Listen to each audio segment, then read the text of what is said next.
Welcome to Sound Bites from Overeaters Anonymous. Our show will educate you about OA's 12-step program so you recognize the symptoms of compulsive eating and find the support you need in a program that works to help you control your eating behaviors and maintain a healthy weight.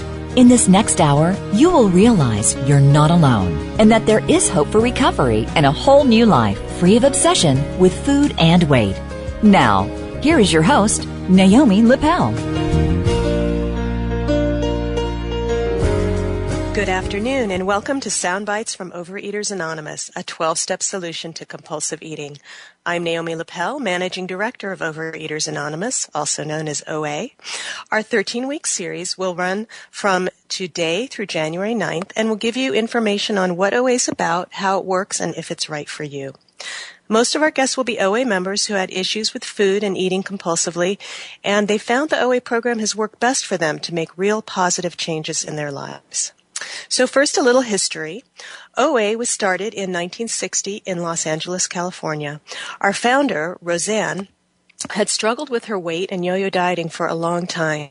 She happened to attend a Gamblers Anonymous 12-step meeting in support of a friend and wondered if what she heard there could also be useful in dealing with her eating and weight problems.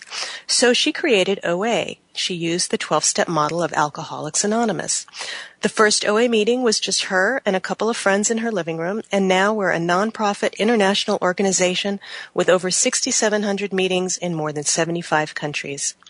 So before we go any further, and we have lots to talk about, I'm going to ask you 15 questions that will help you decide if you have a problem with compulsive eating. So here we go. Do you eat when you're not hungry or not eat when your body needs nourishment? Do you go on eating binges for no apparent reason, sometimes eating until you're stuffed or even feel sick? Do you have feelings of guilt, shame, or embarrassment about your weight or the way you eat? Do you eat sensibly in front of others and then make up for it when you're alone? Is your eating affecting your health or the way you live your life? When your emotions are intense, whether positive or negative, do you find yourself reaching for food? Do your eating behaviors make you or others unhappy? Have you ever used laxatives, vomiting, diuretics, excessive exercise, diet pills, shots, or other medical interventions, including surgery, to try to control your weight? Do you fast or severely restrict your food intake to control your weight? Do you fantasize about how much better life would be if you were a different size or weight? Do you need to chew or have something in your mouth all the time, like food, gum, mints, candies, or drinks? Have you ever eaten food that's burned, frozen, or spoiled, or from containers in the grocery store, or maybe even out of the garbage? Are there certain foods you can't stop eating after having the first bite? Have you lost weight with a diet or a period of control, only to be followed by bouts of uncontrolled eating or weight gain? Do you spend too much time thinking about food, arguing with yourself about whether or what to eat, planning the next diet or exercise cure, or counting calories? If you answered yes to several of these questions, it's possible that you have or are well on your way to having a compulsive eating or overeating problem. Joining us today are 3 guests from OA who will share what they went through before they found OA and what their lives are like now. Since anonymity is an important principle of our program, we'll only be using their first names. Mary from New Mexico has been in program for 10 years and has maintained a 120-pound weight loss for 9. Welcome, Mary. Thank you, Naomi. It's great to be here. Let's talk a bit about your relationship with food before you found OA and recovery. So what was it like for you with compulsive eating growing up, in your adulthood? What was your life like? Well, I have been an overeater ever since childhood, early childhood, and of course this was a cause of great distress to my family because I was the only one, and back then they didn't know anything about what to do about this. We know very little now, but even less at that time. So it was a cause of tremendous worry in my household, and that kind of tension, needless to say, is always felt by the child. I had all the heartache of the fat child experience in school, in social situations, and so forth. And I was shunned by my peers and took to isolating and being by myself, reading and eating. I grew up as a yo-yo dieter. I always wanted to do something about my situation. I think that it's safe to say I gained and lost 1,000 pounds over the years. What did you say you lost? How much weight probably over the about years? 1,000 pounds, up and down, over and over. I could only maintain my weight when everything in my life was completely serene. The minute anything happened, whether it was good or bad, I was back in the food and back eating uncontrollably and gaining any weight back that I might have lost. I was living in a haze, really, only able to react to things. I wasn't in a position to actually do anything proactive in my life to improve my situation. I just kind of went along, focusing on the food all the time. By the time I came to OA, I was in such a condition that I was just about eating nonstop. I preferred and usually went to the all-you-can-eat lunch venues.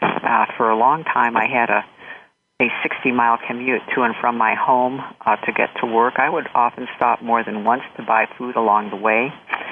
Then, of course... So what did food and compulsive eating give you that you weren't getting elsewhere in your life? I think it was just some sense of comfort. Uh-huh. I was just always uneasy and uncomfortable. I knew that something was wrong with me, I felt it was apart from my eating. I was very... never able to live up to what appeared to be my potential, couldn't get things done, started projects, couldn't finish them, and I didn't associate that as being related to my overeating. But since coming to OA, I've learned that it definitely was. How did this situation that you were in affect your relationships with other people? Fortunately, I had a lot of support and love from my family, but as far as everyone else was concerned, I was going through life in a very frightened and overly sensitive state, so I was very, very touchy. I couldn't give people the attention that they deserved. It was very easy for me to fall out of touch with friends, with loved ones, and just to kind of just live in my own little world. And when you came to OA, you came to your first meeting, what did you hear there? Like, how did you know that you were in the right place for you? It was very clear to me. I was very fortunate. The day I came to my first meeting, I weighed 262 pounds. I was just really ready to do something, and I thought that when I came to OA, I would find people who were as miserable as I was, and that we would all somehow hang together and fight this battle, to remain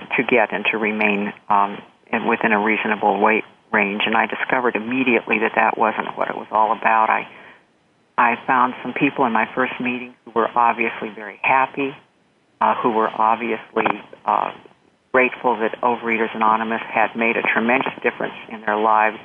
I heard for the first time the thing I've heard so many times since then, people saying, OA has saved my life. I could see that the room was not full of misery, but that there was a lot of happiness. Yeah. Did someone in particular reach out to you at the meeting? Several people did. And one of those people turned out to be my first sponsor, the first person that I selected to help me navigate the 12 steps and to learn how to recover. But there are 2 or 3 people who were in that room that day that are still very close now. Wow. So this was, among other things, it opened up a whole new world of friendship and fellowship. And what was it like for you when you stopped binging and you started to lose weight? It was a remarkable release from the very beginning.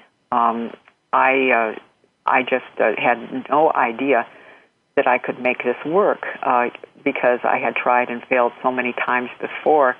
And it was a combination of learning some new things about how I could eat and also beginning immediately to live the 12-step way of life that made it possible for me to have a really great experience from the outset with the weight loss process, because I wasn't faced with a lot of fears, a lot of concerns. You know, I wasn't worried about what was going to happen at the end of the process. Always before, I think whenever I'd started a diet, there was always this nagging sense in the back of my mind that I was going to fail, or that ultimately I would fail.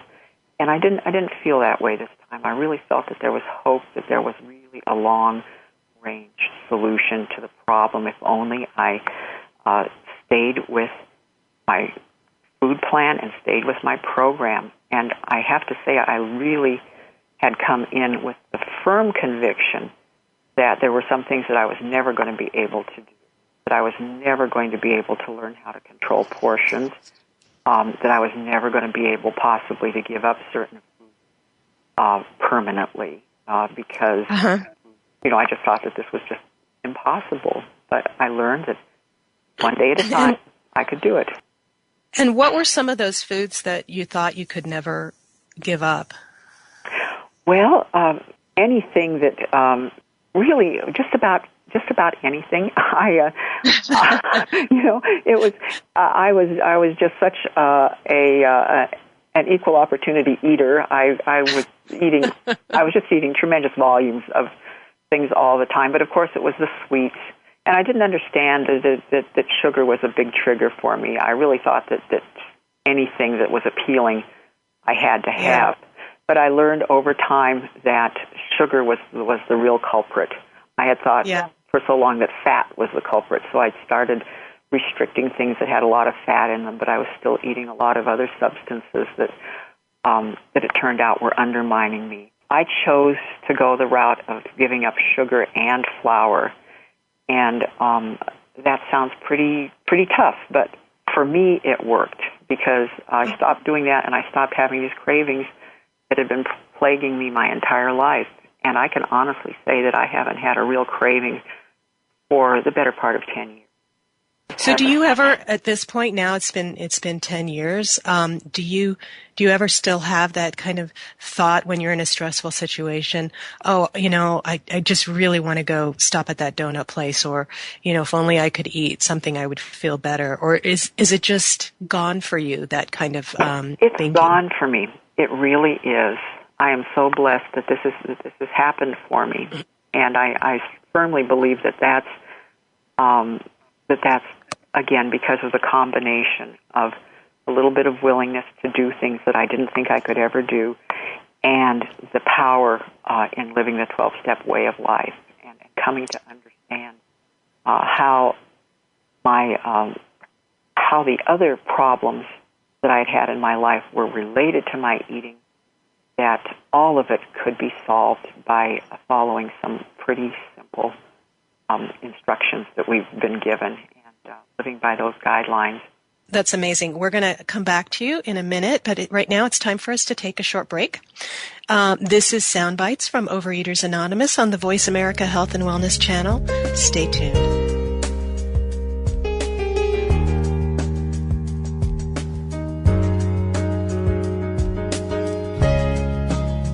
I knew I had a problem, but I didn't know what to do about it. I tried counting calories, I took pills, eating, and then more eating. I really wanted to stop, but nothing could make me stop. At one point, it was so bad that I just felt like giving up. I felt so alone. Like nobody else could possibly understand. We understand. We're Overeaters Anonymous, and we have helped thousands of people just like you. People who want to stop their compulsive eating and start living a healthy, rewarding life. Overeaters Anonymous. Help me get my life back. Now I eat in a way that's healthy and good for me. I never realized what I was missing out on. With OA, I am living again and loving it. Start living the life you deserve with help from Overeaters Anonymous. Find us on the web at oa.org. Opinions, options, answers. You're listening to Voice America Health and Wellness.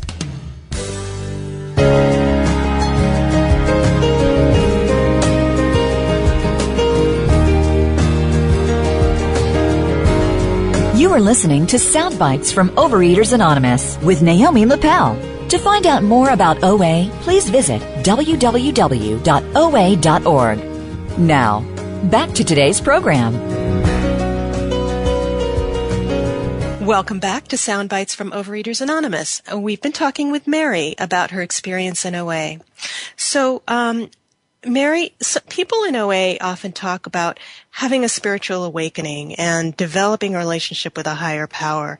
So, what does that have to do with eating compulsively, and how does that help you in your recovery? Well, I think it has everything to do with eating compulsively.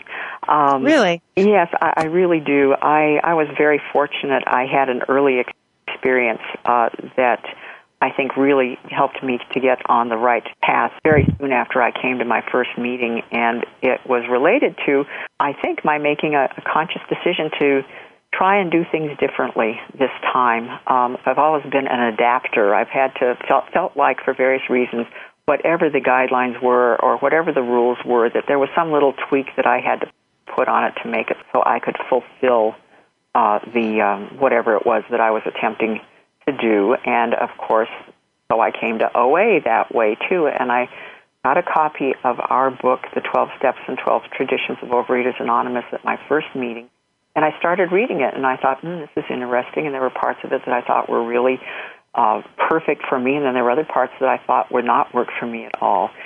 And I realized I was doing that, and I made a decision to just stop, go back, close the book, open it up, and start reading it again from the very beginning, and to do it this time with an open mind, and to really try and absorb this information, and to get beyond the ideas that I couldn't do this or couldn't do that. And very shortly after that, something really amazing happened. I made a decision I was having a meal that I thought would be abstinent in the sense of being a good, clean meal that was not too much and that was a good size and everything.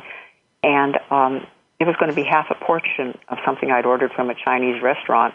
And then I got done eating that, and I started picking away at the other half and telling myself all of these things, that it would really be okay if I ate the whole thing because it was so much less than I usually ate. If I ate it all, I wouldn't be hungry at bedtime.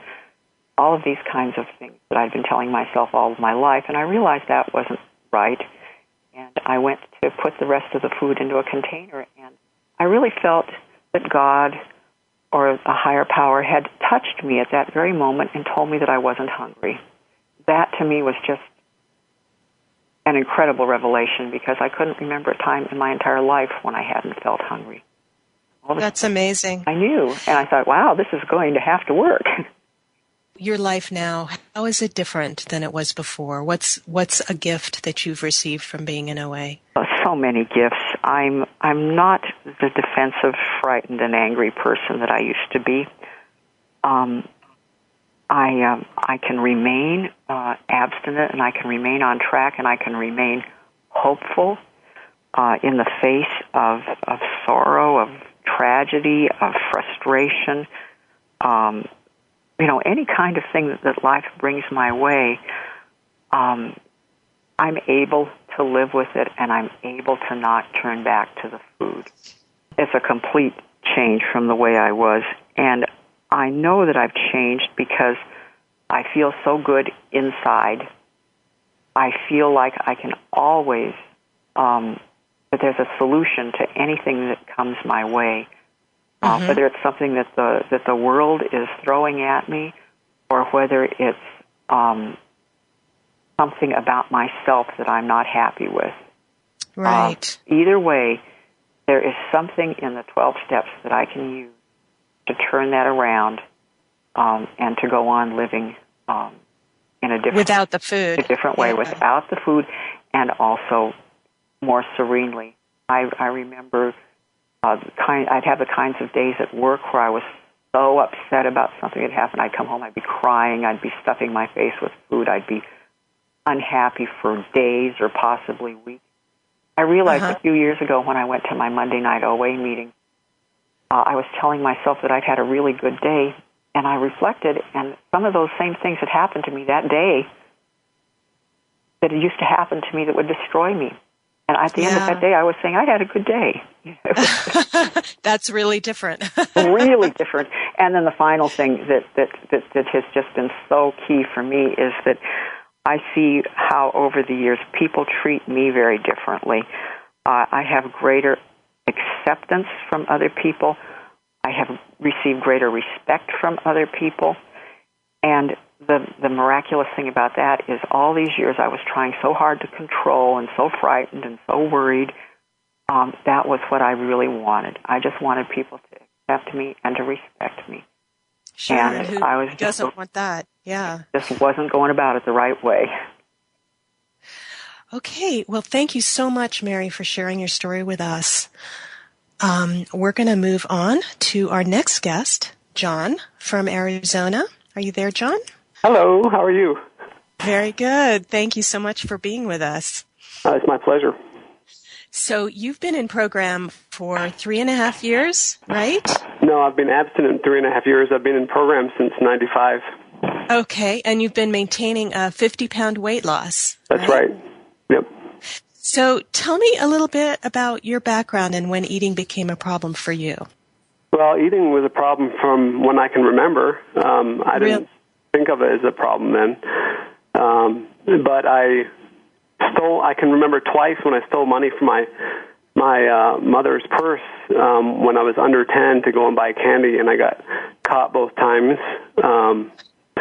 And I remember stealing or departing from the family's activities and going into our kitchen and I'd say binging on cookies probably around the age of 10 because I wasn't able to stop. So, boy, it's been going on since the very beginning. Did you have a weight issue even as a child? Yes, up until now, 3.5 years ago, I've always been heavy. Mm-hmm. And how did you feel about yourself with compulsive eating? Like, how was that for you? Well, this is actually just, I didn't look at it as compulsive overeating back then, I looked at it as I was fat, and I just didn't like it, and I was an outcast, so I don't know what came first, the chicken or the egg, it's that type of a deal. So that's always how it felt, and I always felt like an oddball and overweight. And, funny enough, looking back at pictures of me when I was a teenager, I was a little overweight, but I wasn't, as big as I felt that I was. Yeah, interesting. Did you get teased? Oh, yeah. That was, I got teased about my weight by friends and, even family, and I don't think they were really trying to be as mean as the effect that it was having, but it sure had a pretty strong effect on me. Sure. I would think it's kind of like a vicious cycle. You get teased, which makes you feel bad about yourself, and then you go eat to comfort yourself, which then you gain weight and you continue to get teased. Is it kind of like that? Yep, and then the whole thing about it is you don't understand, especially at that age, what's going on. I just know that I like to eat, and it's getting worse. Right. So as an adult, how did your issues with food affect your relationships, your family, friends, your work? Oh, the food, is just a symptom, as most of us in the program know. Really, I was eating because, of things I didn't like going on around me, and that was kind of what you alluded to before, that was kind of my release or my relief from, not liking those situations. And, I was in the Marine. I had joined the Marines when I was 18, and a big part of that was I saw these two guys that I was in high school with that were a little older than me, had joined the Marines. They came back, really in shape, And I said, man, that looks pretty good to me. And so I did that. And I can tell you, I lost weight in boot camp because it was a very structured and regimented atmosphere. You're supervised every minute of every day, and everything you eat is monitored.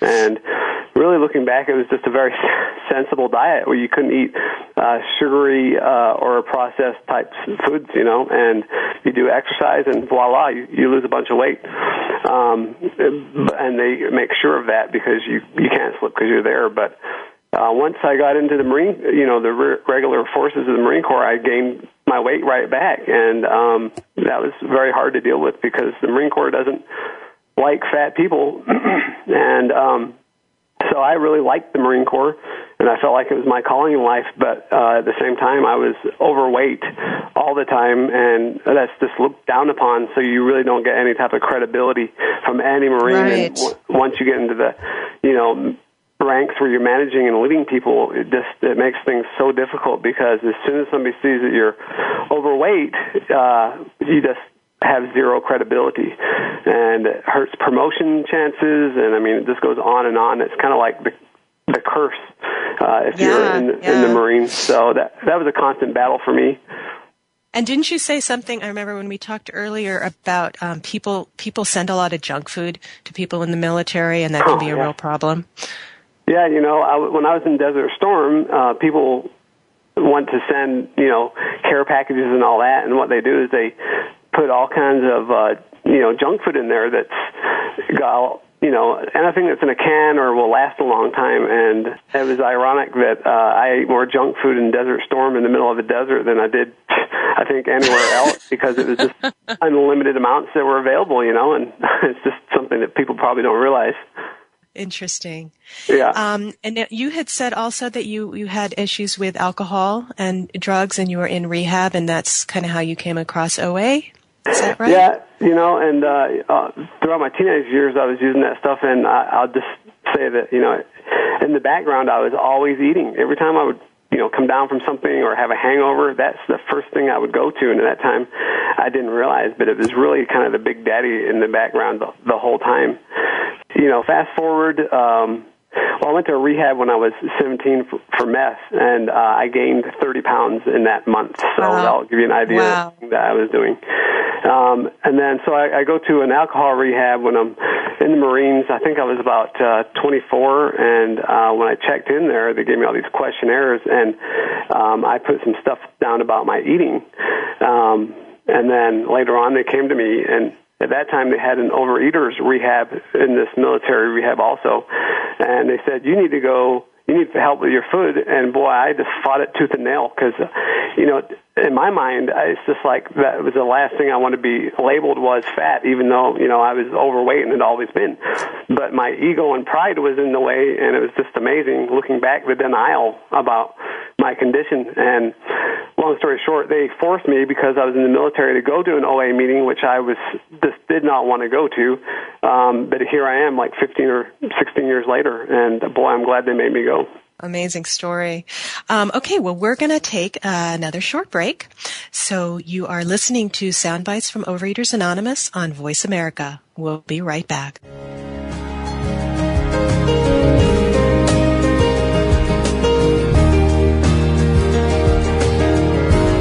You are listening to Soundbites from Overeaters Anonymous with Naomi Lapel. To find out more about OA, please visit www.oa.org. Now, back to today's program. Welcome back to Soundbites from Overeaters Anonymous. We're talking with John in Arizona about his experience in OA.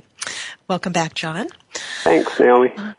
Yeah, so you heard about OA when you were in the military, and what was it that you saw in OA that made you want to come back? The thing that I saw was hope. People in OA had lost weight, and so that's what kept me coming back. I got sober, and I actually relapsed that time, and so I didn't really care about OA when I was out drinking, but as soon as I came back into the other program, my weight became a priority again, and that's when I started going regularly. It's probably back in 97 or something like that. So from then, I've just been coming back, and I'm sorry, I forgot your question originally. Just basically what was it you saw that made you want to come back? And you said you saw a lot of hope and people who had lost weight and looked good and were happy right. in meetings, yeah? So how is your life different now? Oh, my life is so much different, The one thing that I think is kind of funny is that people know me now, and I was a personal trainer for a while, and I had this business card that people would look at that and say, "You've never been fat," and it's just so I've got people fooled now. As I say it jokingly, that they don't know what I've had to do. Program in my life that's really the reason that I am not overweight, because to me, being a normal body weight is a temporary condition, and I have to maintain my spiritual condition every day, or else, it's not going to last. So for me, it's just working this program daily, and again, it's the weight loss is a byproduct of, working the steps, which I think our other guest was talking about, and, becoming more aware of the reality of life not being, evolving around John, but John being part of something much bigger, and that has in itself has just changed my whole life. And the longer I stick around, the longer I work the steps, the better my life becomes, and the more easy life becomes, because I don't take things as hard, and I just keep getting gifts that I don't really think that I deserve. But the longer I work this program, the more good things just continue to happen to me, and the weight is just like it was a byproduct, and still get cravings every once in a while, but I have so many tools available to me that those are just fleeting moments, and so what would be a tool that you would use if you had a craving today, let's say, and what process would you go through in your mind, or what tools would you use to deal with that? Well, the first thing is the awareness that, if I'm thinking about food at the wrong time, then there's something up. So the first thing I do is I call my sponsor, period. Mm-hmm. And that is just such a good safeguard. And I have so I'll probably get directed to use some other tools, like some reading, some literature, or do some writing, make some outreach calls, go to a meeting, do some service, all those tools, there's just so many available, and all it really takes is just a little bit of action sometimes. But when I'm thinking about eating, it seems monumental, but really you just take one small action that's, a part of this program, and boy, it's just so effective when you do that. So you realize, immediately, wow, I'm not really experiencing hunger here. There's something else going on. Yes. And so let me deal with that. Yeah. And that's another gift of this program, because before I would just eat, I just didn't realize, So now it's just, I know that it's not normal for me to want to eat between meals. Thank you so much for sharing with us. I know there's a lot of people out there who are going to listen to your story and our other guests and feel inspired and hope in the same way that you did. So thank you for sharing. Thanks, Naomi. We're going to continue with our next guest. This is Anna from Illinois. She has been in program around 2.5 years and came into OA at a normal weight, but she was struggling with anorexia and bulimia, exercise bulimia. So Anna, are you there? I am. Great. So what was life like for you before you came to OA? I was pretty obsessed with food, weight, body image, and exercise, and really that filled my mind all day, every day. When I was a teenager, I decided. Oh, sorry, I will not skip ahead. But yeah, I was pretty. It was sort of a death march every day, a combination of how am I going to get my fix without anyone knowing? How am I going to exercise it off so that it doesn't show up on my body? How am I going to do this all without anyone seeing or being aware of what I'm doing? I ate small amounts of real food in front of other people, and then binged in private. And I was just there was no room in my head for really anything other than the food. What was it like when you were binging? It felt very out of control, and I just felt powerless to stop. And I tried lots of things. I didn't actually connect the dots all the time between my miserable depression and my eating, but I knew there was something wrong, and I tried acupuncture and different self-help books and herbs and different things to try to fill the spiritual hole that I was trying to fill with food. Then nothing ever worked. So yeah, I was very miserable. Sounds like it. And what was it that you were getting from food that you weren't getting from other areas of your life? For a while at the beginning, I actually started my compulsive eating career with anorexia, I turned to that as a teenager because I looked around me and I decided that things felt very out of control and chaotic, and that it was my job to control them. And if I just was super, super, super skinny, then everything would be fine. I went to that, and now I'm forgetting what the question that you just asked me. Just what did you get from your situations with food that you didn't get in other areas of your life? And one thing you mentioned was control. So it sounds like that was a way that you could control, or at least feel in control in some way, was by not eating. Exactly. Is that right? Yes, that's exactly right. It gave me a sense of power that, I felt very powerless and out of control, and I remember the first time I refused a cake at some sort of event, I was like, hi. I felt so powerful. So yes, that's what it gave me to start with.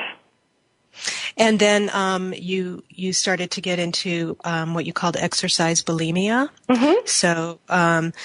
So you would eat, and then would you sort of count the calories and try and figure out how much you had to work out in order to work off what you binged? Is that how it would work? I wasn't, at the beginning, I think, I wasn't that calculated about it, but I would definitely restrict and not really eat very much real nourishing food, just sort of enough to kind of keep people off my back, show the world that I'm actually having something, and then binge on sugar. And I just knew that, and they weren't huge binges necessarily in the scheme of things, but for me they were. And then I just knew anytime I had that sugar, it was a daily thing. It was just part of my life. I wasn't even calculating. Does that make sense?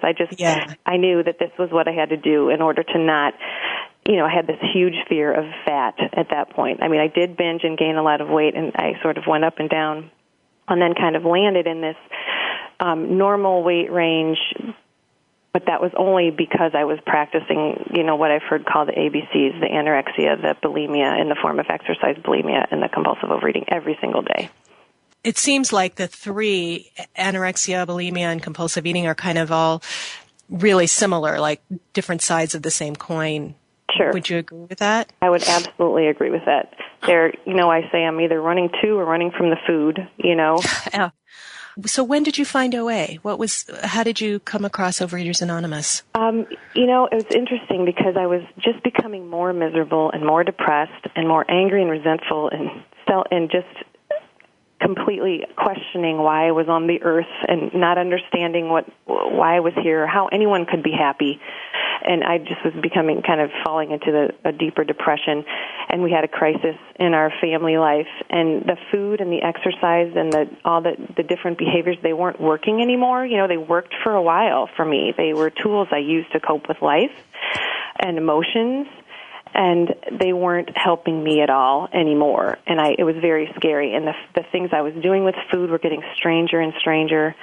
And my mom had a friend who had been in OA, and she had mentioned it to me years prior.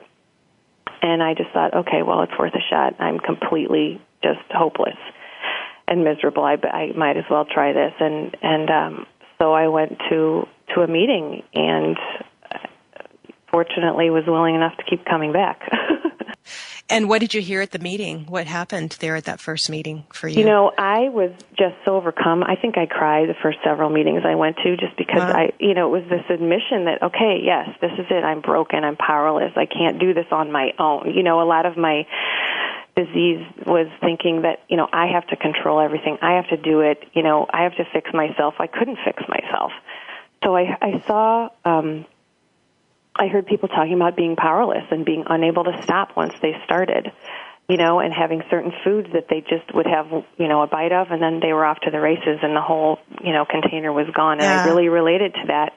And Anna, we have to take a quick break, so hold that thought, and we will be right back. I'm Naomi Lapel, and you're listening to Soundbites from Overeaters Anonymous on the Voice America Health and Wellness channel.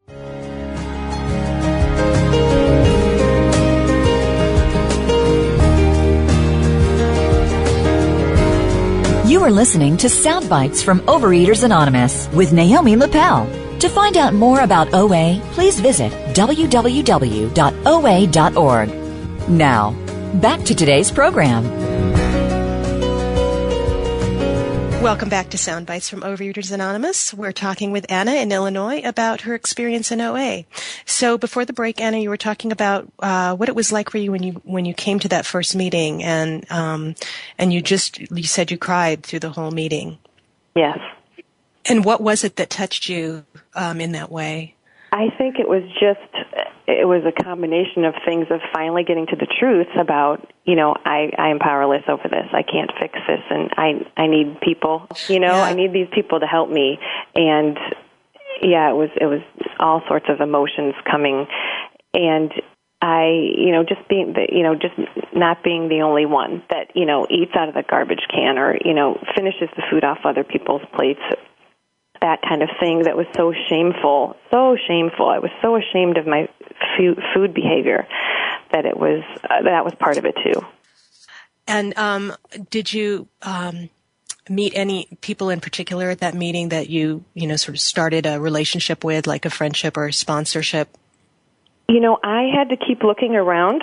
I think I would say that one of the people there called me and told me about another meeting that is very large with lots of recovery, and I went there and started going there regularly, and there I just saw people who were happy, joyous, and free in a way I had never seen. I mean, these people were literally glowing, some of them, and they were kind and loving to each other, and there was this sense of joy in being together, and I thought, what? These people must be crazy. How could you possibly be so happy about having an eating disorder? But, it's turned out to be, for me, that, the thing that I thought was a deep, dark, dirty secret has turned out to be my greatest asset.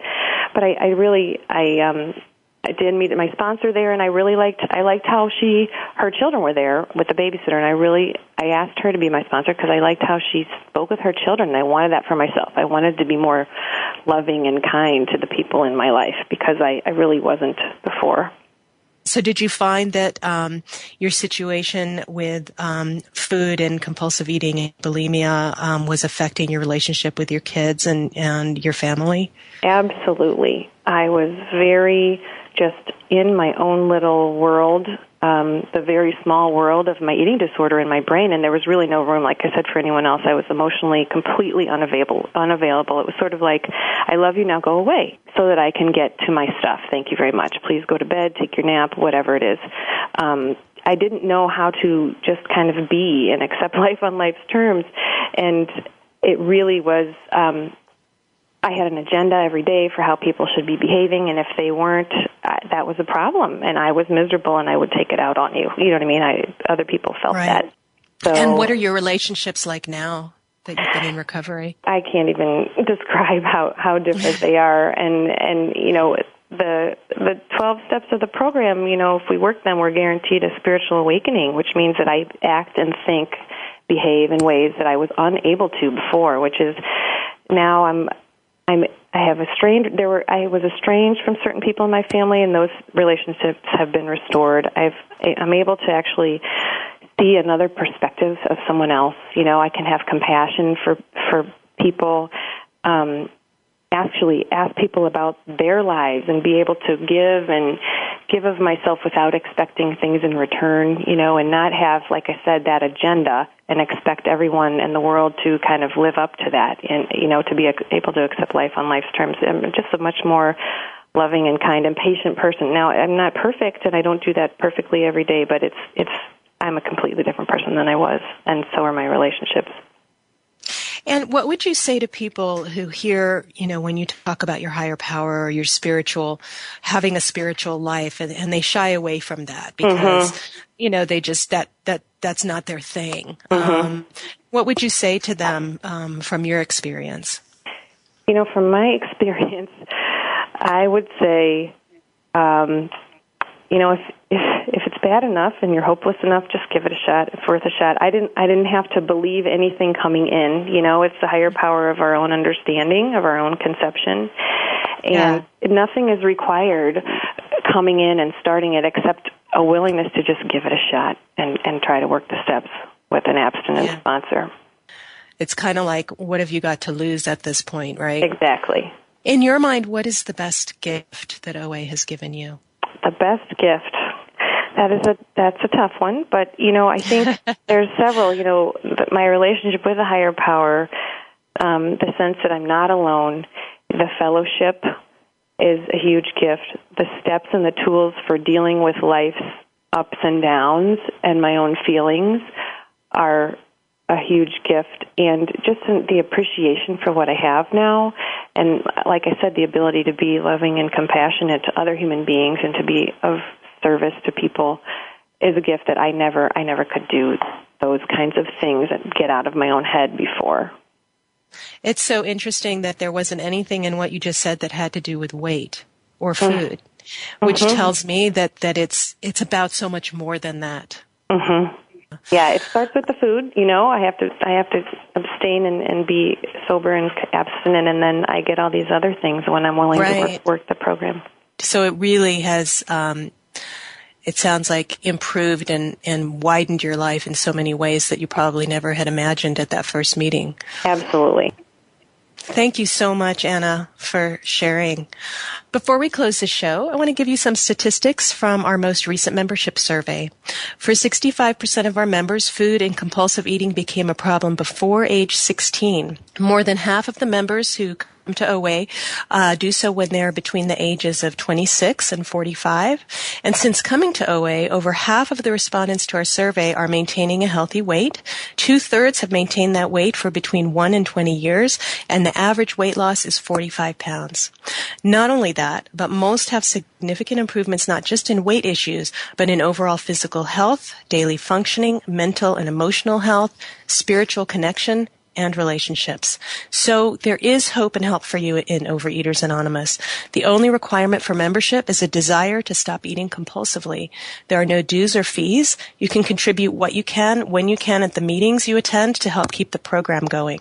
We're not a religious organization. We don't subscribe to any specific denomination or ideology, though there is a spiritual component, as you've heard, in the steps that will help you in your journey to recovery. If you identify with what you've heard today and think that you or someone you care about might have a problem with compulsive eating, bulimia, or anorexia, go to our website at oa.org and find a meeting in your area, or call us at 505-891-2664. And most important, remember that you're not alone. Thank you so much to our guests, Mary, John, and Anna, for being on the show today and sharing their personal stories with us. Join us next week on Soundbites from Overeaters Anonymous for more on how and why a 12-step program can work for compulsive eating.